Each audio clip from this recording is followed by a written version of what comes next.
Perkenalkan, nama saya Julieta Najwa Tuniku. Saya dari Prodi D3 Keperawatan tingkat 1. NIM saya yaitu 1123100066. Di sini saya akan menjelaskan mengenai sistem kardiovaskular, komponen darah, sistem pencernaan, sistem pernafasan, dan respirasi eksternal dan internal dalam pernafasan. Baik, di sini saya akan menjelaskan mengenai sistem kardiovaskular. Kardiovaskular itu terdiri dari dua kata, yaitu kardio dan vaskular. Kardio artinya jantung, sedangkan vaskular itu artinya darah atau pembuluh darah. Jadi, sistem kardiovaskular adalah sistem yang terdiri dari darah jantung dan pembuluh darah. Hari ini kita akan belajar mengenai darah, yaitu mengenai komponen penyusun darah. Darah merupakan jaringan ikat yang terdiri dari sel dan fragmen sel yang dikelilingi oleh yang namanya cairan ekstraseluler matriks. Yang dimaksud dengan sel ini adalah misal sel darah merah dan sel darah putih itu adalah komponen sel dari darah. Yang dimaksud dengan fragmen sel adalah keping darah atau trombosit. Kenapa keping darah itu disebut sebagai fragmen sel? Karena keping darah itu sebenarnya sebuah fragmen atau sebuah pecahan dari satu sel yang besar yang namanya megakariosit. Jadi di dalam diri manusia awalnya itu ada yang namanya megakariosit dan dia akan pecah menjadi 2000 sampai 3000 pecahan atau fragmen, dan setiap fragmen itu disebut sebagai trombosit atau keping darah. Dan itulah kenapa keping darah disebut sebagai fragmen sel. Sel dan juga fragmen sel yang ada di dalam darah itu kita sebut sebagai fourth elements. Dan di darah selanjutnya ekstraseluler matrix, dari namanya ekstraseluler terdiri dari kata ekstra dan seluler. Ekstra artinya adalah di luar dan seluler maksudnya sel. Berarti ekstraseluler matrix artinya adalah komponen cair yang berada di luar sel manusia. Di dalam darah kan tadinya selnya adalah sel darah merah dan sel darah putih. Dan juga ada fragmen sel yaitu trombosit. Berarti ekstraseluler matrix di dalam darah akan mengelilingi ketiga komponen tersebut. Ekstraseluler matrix yang menyusun darah kita sebut sebagai plasma darah. Plasma darah itu cairan yang tersusun dari 95%, 90,5% air, dan 8,5% bahan terlarut. Bahan terlarutnya kebanyakan merupakan protein. Kebanyakan dari protein ini diproduksi oleh sel-sel hati, yaitu hepatosit. Contoh dari proteinnya misal albumin, yaitu menyusun 54% protein yang ada di dalam plasma darah. Salah satu fungsi utama adalah untuk meregulasi atau untuk mengatur pH atau derajat keasaman darah. Lalu ada juga protein globulin. Globulin ada beberapa jenis yaitu alfa, beta, dan gamma globulin. Gamma globulin ini bisa kita sebut sebagai antibodi atau imunoglobulin, dan namanya aja kan imuno atau imun, berarti dia akan melawan antigen atau zat asing yang masuk ke dalam tubuh manusia. Satu contoh lagi dari protein yang ada di dalam plasma darah adalah fibrinogen. Ini berfungsi dalam proses pembentukan darah. Selanjutnya itu komponen yang menyusun lapisan atas dari darah adalah plasma darah. Karena plasma darah itu merupakan komponen yang paling tidak padat, lalu bawah dari darah akan tersusun dari elemen yaitu sel dan fragmen sel. Dari sini kita bisa lihat bahwa plasma darah itu menyusun 55% dari komponen darah, lalu for elemen menyusun 45% dari komponen darah elemen. Tadi tersusun dari sel darah merah, sel darah putih, dan keping darah. Sel darah merah adalah yang paling padat, berarti posisi dia paling bawah. Sel darah merah menyusun 99% dari 4 elemen, dan seperti kamu lihat bahwa warna dari sel darah merah itu memang merah, bahkan nama ilmiahnya eritrosit. Eritrosit itu artinya merah, dan artinya sel yang berartikan secara merah. Selanjutnya 1% dari 4 elemen itu tersusun dari keping darah dan sel darah putih. Oleh karena itu, sel darah putih dan keping darah hanyalah berupa sebuah lapisan yang sangat tipis. Mereka letaknya di atas sel darah merah, karena mereka tidak sepadat sel darah merah, dan mereka letaknya di bawah plasma darah, karena mereka lebih padat daripada plasma darah. Selanjutnya saya akan membahas mengenai cara kerja jantung. Fungsi dari jantung yaitu berfungsi untuk memompa atau mengirim darah ke seluruh jaringan tubuh kita. Darah ini perlu kita kirim ke jaringan-jaringan tubuh karena dua hal. Yang pertama, darah itu menyediakan zat-zat yang diperlukan oleh jaringan tubuh kita untuk bertahan hidup seperti oksigen dan nutrisi. Yang kedua adalah karena darah akan mengangkut zat-zat buangan yang dihasilkan oleh jaringan tubuh kita. Agar zat tersebut dapat dieliminasi dari melalui organ-organ ekskresi atau organ pembuangan kita seperti ginjal dan paru-paru. Nah, jantung kita itu melakukan fungsi ini dengan cara menciptakan sebuah perbedaan tekanan. Fluida akan mengalir dari darah di mana tekanannya tinggi ke daerah di mana tekanan rendah. Nah, kerja jantung ketika jantung kita itu memompa darah, dia itu akan berkontraksi, dan kontraksi tersebut akan menciptakan tekanan yang tinggi pada jantung, lebih tinggi daripada tekanan yang ada di pembuluh darah sekitar jantung. Oleh karena itu, darah bisa mengalir dari jantung ke pembuluh darah, dan ketika jantung itu menerima darah dari pembuluh darah, rongga jantung yang berfungsi untuk menerima darah memiliki tekanan yang lebih rendah dibandingkan pembuluh darah yang mengirim darah, sehingga darah dapat mengalir masuk ke dalam jantung. Jadi kesimpulannya, jantung itu menjalani fungsinya dengan cara menciptakan perbedaan tekanan. Dan selanjutnya mengenai anatomi jantung. Jantung memiliki 4 ruangan atau 4 rongga. Ada 2 rongga disebut atria dan 2 rongga disebut ventrikel. Kalau dalam bahasa Indonesia itu disebut serambi. Atria ini merupakan rongga jantung yang letaknya superior atau lebih atas, kayak lebih atas. Kata atria sendiri itu artinya adalah entry atau ruang masuk. Oleh karena itu, fungsi dari atria adalah sebagai rongga jantung yang secara langsung menerima darah dari pembuluh darah. Oh ya, seluruh pembuluh darah yang mengirim darah ke arah jantung kita sebut sebagai vena. Dan sebaliknya, pembuluh darah yang mengirim darah menjauhi jantung kita sebut sebagai arteri. Karena fungsi dari atria tadi adalah sebagai penerima darah, bukan sebagai pemompa darah, maka otot penyusun dinding dari atria itu relatif tipis.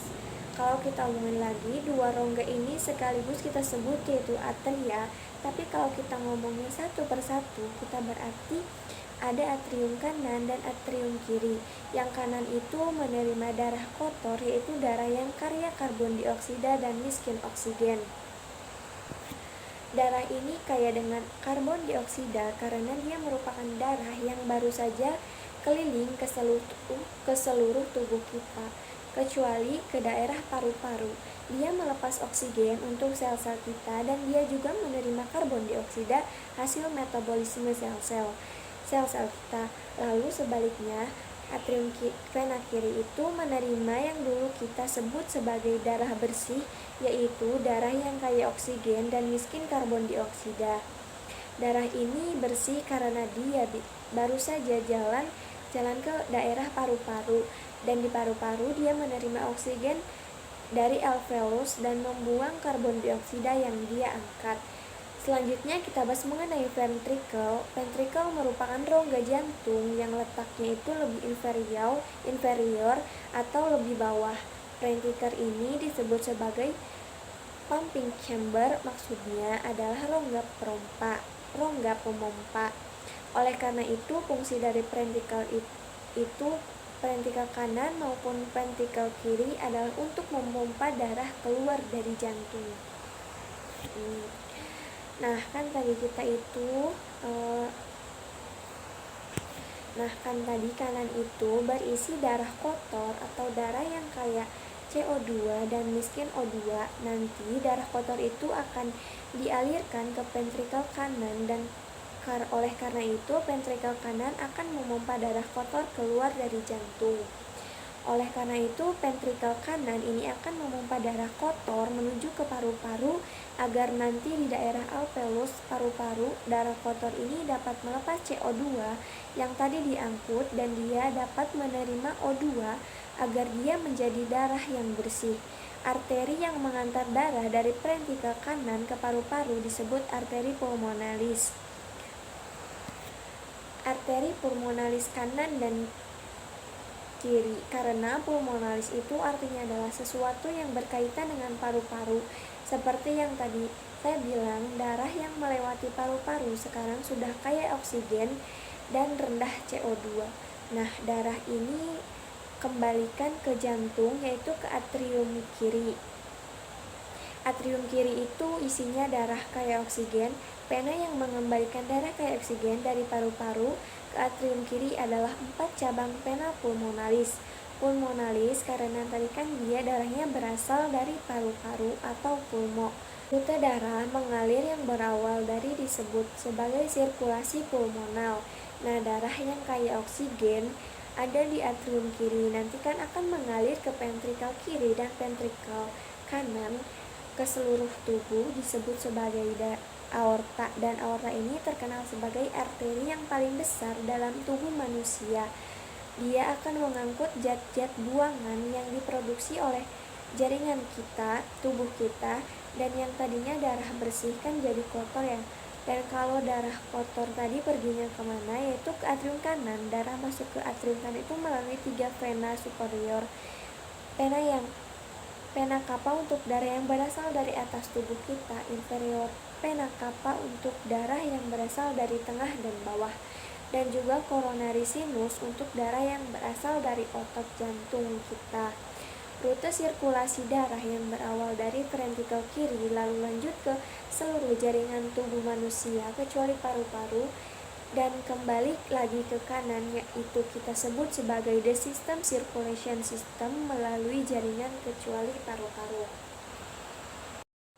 Di video selanjutnya saya akan membahas mengenai sistem pencernaan. Sistem pencernaan adalah bagian tubuh manusia yang berfungsi untuk mencerna serta mengolah makanan. Anatomi sistem pencernaan ini terdiri dari beberapa organ tubuh, di antaranya mulut, kerongkongan, lambung, usus halus, usus besar, hingga rektum dan anus. Organ utama yang menyusun sistem pencernaan manusia menurut fungsinya adalah mulut, kerongkongan, lambung, usus halus, usus besar, rektum, dan anus. Sementara itu, organ pendukung lainnya adalah pankreas, kandung empedu, dan hati. Yang pertama yaitu mulut, organ awal sistem pencernaan. Mulut adalah organ paling awal dari saluran pencernaan. Saat makan, kita akan mengunyah makanan menjadi potongan-potongan yang lebih kecil. Air liur akan bercampur dengan makanan dan mulai memecahnya menjadi bentuk yang membuat tubuh lebih mudah menyerap dan menggunakannya. Lalu, ketika menelan, lidah akan memasukkan makanan ke tenggorokan dan kerongkongan. Yang kedua yaitu organ kerongkongan. Selanjutnya adalah kerongkongan yang terletak pada tenggorokan, tepatnya dekat trakea. Organ ini berfungsi menerima makanan dari mulut saat menelan. Selain itu ada pula epiglotis lipatasi, lipatan kecil pada sisi atas tenggorokan saat menelan untuk mencegah tersedak. Ketika memasuki kerongkongan, berlangsung serangkaian kontraksi otot yang bernama gerak peristaltik. Gerak ini akan mengantarkan makanan ke perut atau lambung. Namun, pertama-tama otot seperti cincin pada bagian bawah kerongkongan yang bernama sphincter esophagus bagian bawah harus rileks dan membiarkan makanan masuk. Kemudian, sphincter akan berkontraksi dan mencegah isi perut mengalir kembali ke kerongkongan. Yang ketiga yaitu lambung. Lambung adalah organ sistem pencernaan manusia yang sangat penting. Organ ini berbentuk seperti kantong yang menampung makanan saat sedang bercampur dengan enzim lambung. Selanjutnya, enzim-enzim ini melanjutkan proses pemecahan makanan menjadi bentuk yang lebih kecil.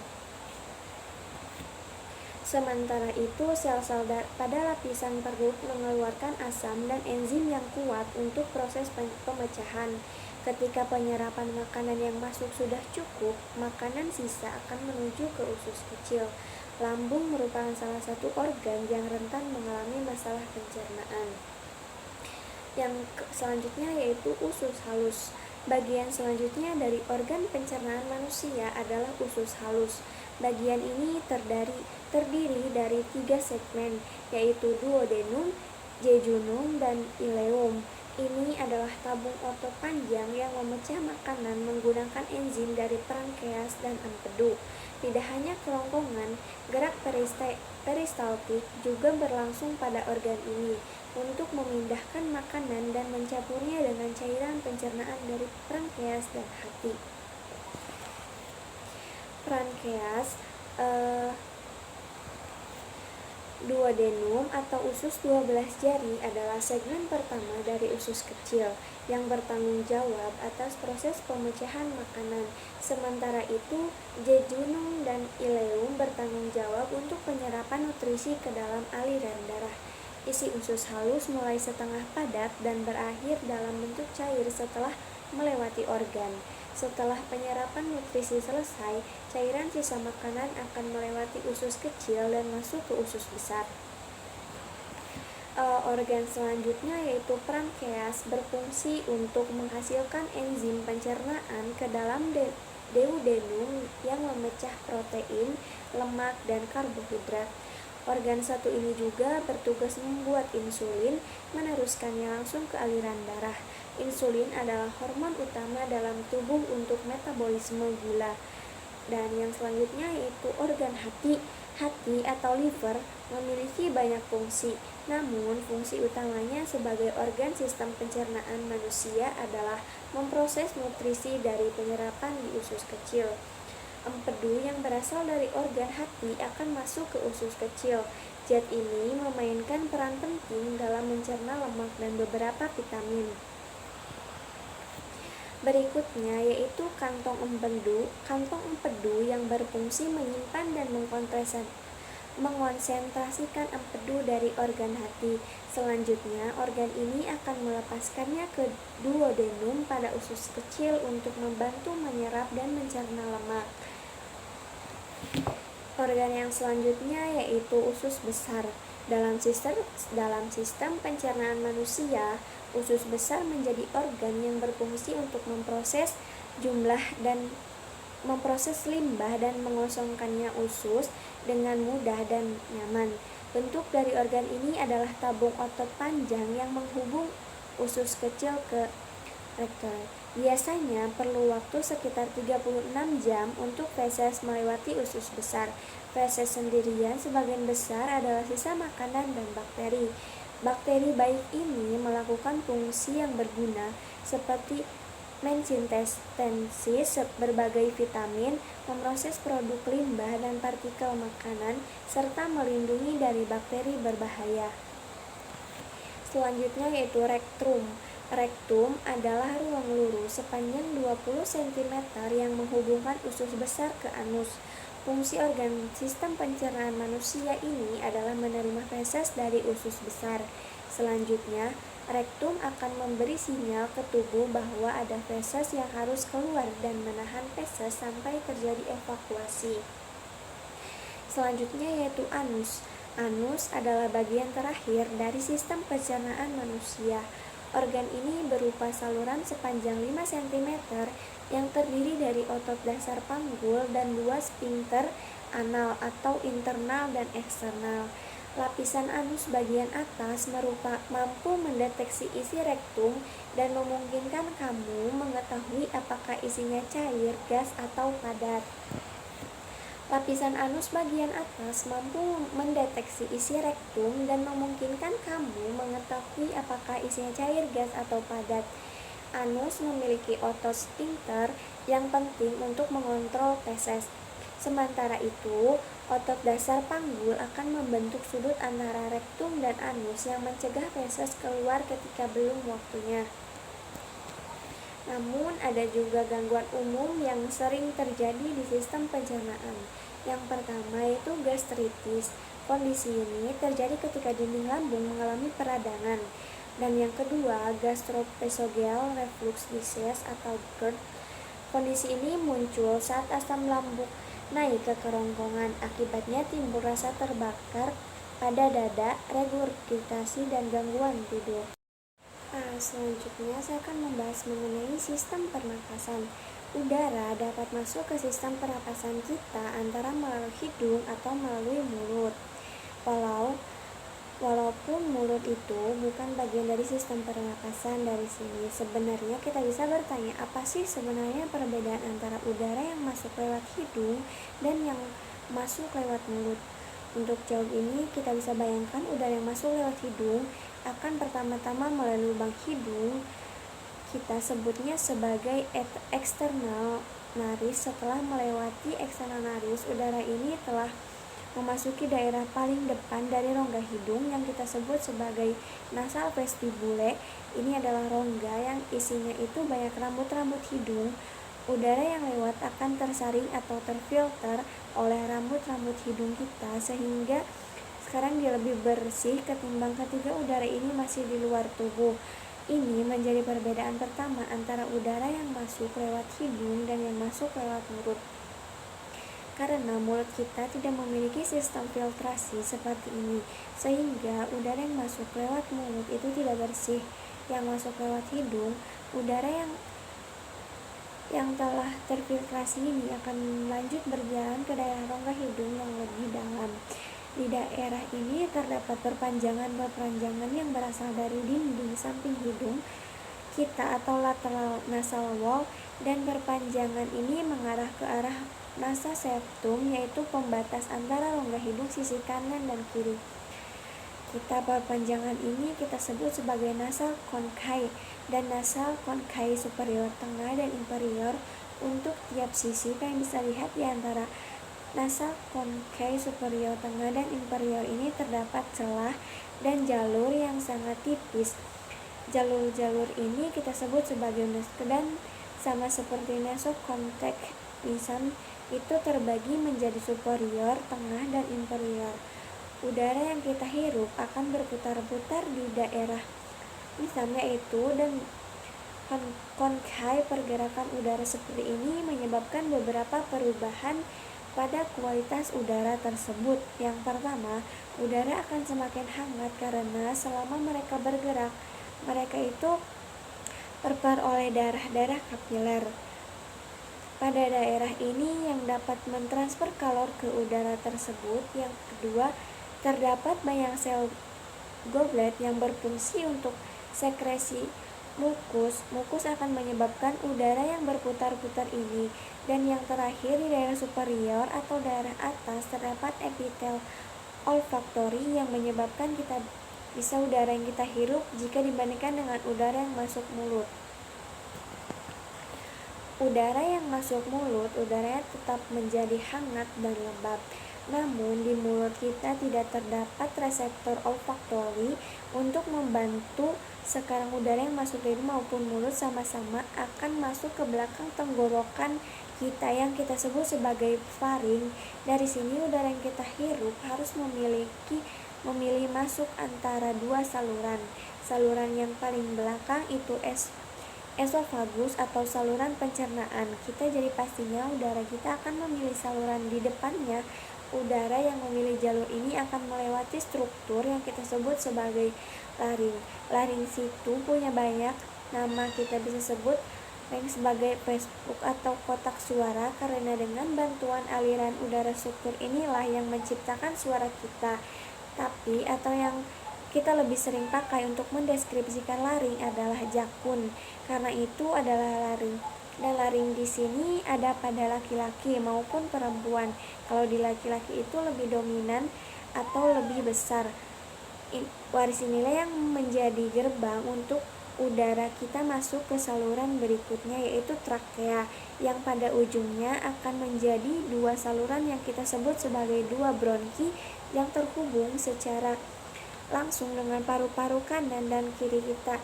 Titik di mana trakea kita membelah menjadi dua berangkai kita sebut sebagai Nah, kita bahas lebih dalam mengenai bentuk ke paru-paru.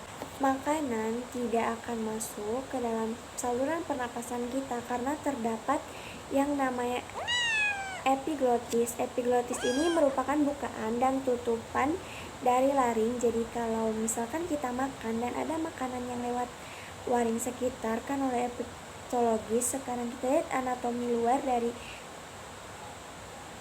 paru-paru kanan dan kiri kita. Kalau kamu lihat sejenak, mungkin kamu bisa lihat ada beberapa perbedaan. Seperti pada paru-paru kanan terdapat 3 lobus, yaitu lobus superior tengah dan periode, sedangkan pada paru-paru kiri hanya terdapat lobus superior dan inferior. Paru-paru kiri juga memiliki sebuah cekungan ke dalam atau knot yang kita sebut sebagai cardiac knot. Cardiac itu diambil dari kata kardia yang artinya jantung, karena daerah ini ditempati oleh jantung. Kedua paru-paru kita ini dikelilingi oleh tulang rusuk, dan di bawah paru-paru kita terdapat otot diafragma yang membantu nanti dalam proses pernapasan.